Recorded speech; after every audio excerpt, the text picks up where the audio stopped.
Hi, everyone. Thanks for joining me for a new series called Duties of the Heart. This book, I have to say, when I was first learning and studying Judaism, this book, hands down, was probably, if not in the top two, it's probably the top, because I think that for where I was in my life, it felt like, this book was just going straight in to my thoughts, and to the things that, you would never say outside to someone out loud because you'd be afraid you'd be judged. Um, this book, I can't say enough about it. I'm really excited that, Hashem is finally giving me the zechus to actually talk about it publicly. I do regret that I've not studied this book. I mean, this book really, for me, I feel like I should be studying it over and over and over because I just feel like, the Rav is just speaking straight to me, and I'm sure that a lot of people will feel the same way. And Duties of the Heart is actually it's two sephers, but because of what's going on with the coronavirus, one of the segulot that was mentioned was that of tshuva. And so I want to, start in with there's a little condensed version of Duties of the Heart, and I have the original, both volumes, plus this condensed version, which really deals with three particular gates, which is the gate of dedication of purpose, the gate of humility, and that of the gate of repentance. Um, you know, I got to tell you, it is worthwhile in your lifetime to study this book at least once. I can't say enough about it. So I want to start in with the introduction for this one. And I really hope, I want to dedicate this year really for the merit of all Klal Yisrael, that we should be protected, and also for the world, really, that we should be protected. I pray that this awful illness will cease just as quickly as it appeared on scene, and as quickly as it seems to be spreading. But I gotta tell you, like, I really hope that Hashem gives me this zechus to actually teach it in its entirety, just because I love learning it, and I always love to share what I learn with everyone else. And for those of you that have been following the channel for quite a while, I mean, I'm gonna give a quick shout out to Jackie, Bentoncourt in particular. I mean, she's kind of been with me, really from the beginning, and there's been others as well. And it almost feels like we've been going through a lot. We've gone through a lot of things. We've gone through SNEAS. We've gone through, my son leaving, and I mean, we've gone through a lot. And for those of them on the journey, it really is special. I mean, there's nothing like being on a journey with Hashem, and how much sweeter it is when you go with Klal Yisrael by your side. But this is something.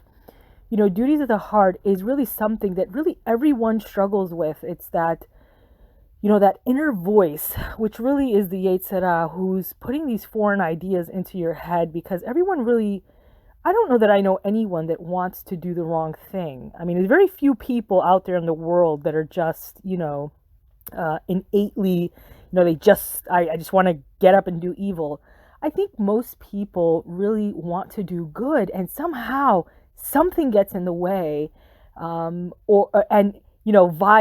vis-a-vis, like a person, or a machloket will start, and it's so easy for us to get caught in the trap. And the Yetzer Hara is very skilled. If there's one thing I have to say to his credit, and there's one thing that I've learned from the Yetzer Hara that I hope to take with me forever, and that is to never give up. And that is exactly what the Yetzer Hara does. He is skilled at never giving up.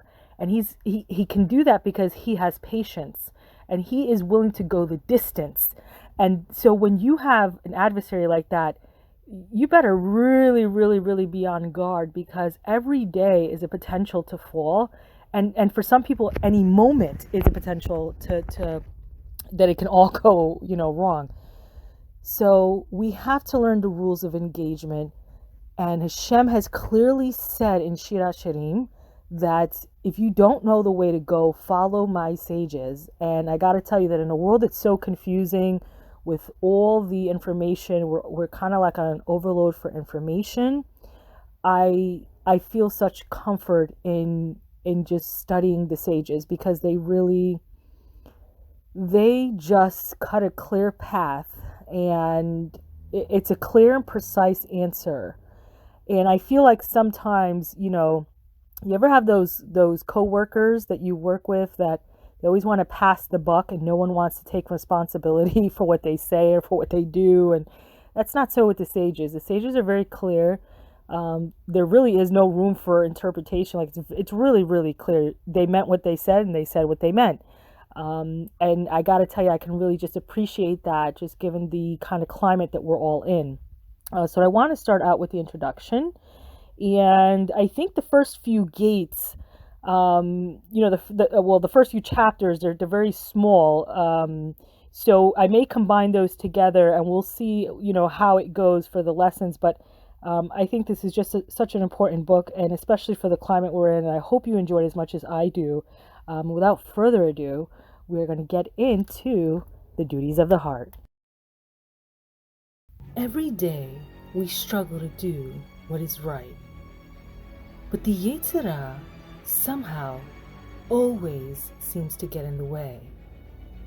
Though there are times when we are successful, we should never let our guard down, as a victory today will not guarantee a victory tomorrow, and a defeat today will not guarantee a defeat tomorrow. But the Yetzer Hara is an ancient and skilled enemy who will strategically lie in wait as he perfects his art of war. But fighting the Yetzer Hara is a lifelong undertaking, and in fact, one should never be sure of himself until his dying day. But in order to fight him, you must learn the rules of engagement. But I guess you can say these are matters of the soul and the duties of the heart.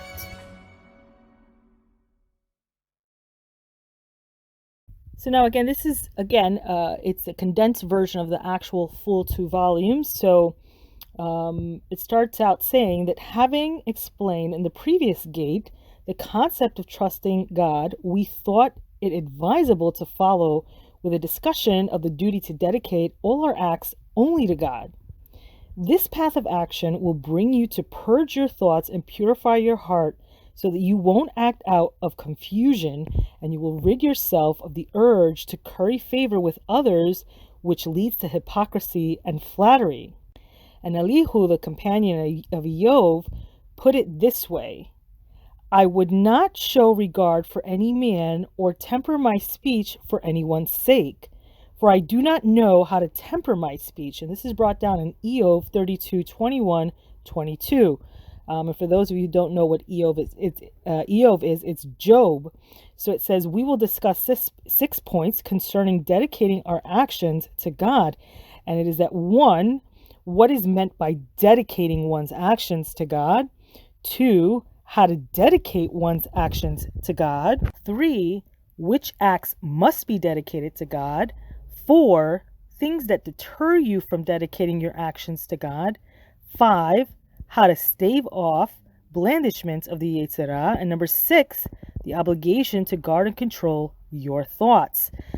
So, these are really big goals. They're really big goals. But Bezrat Hashem, we can do it, and, we'll do it together, and we'll do it with Hashem's help. So I always, quote the very famous saying that wherever a man wants to go, Shemaim says amen. If you want to walk on the way of righteousness, Hashem will help you, and all of Shemaim will be there. I hope to share a lot of exciting things and just insights that have been going on, and the reason why it just brought me back to this sefer. But that concludes the section of this sefer, and we'll all be together again soon. Bezrat Hashem. You can follow this series, Duties of the Heart, on YouTube at Gimel Dalet 777. Click subscribe to be notified of upcoming shirim.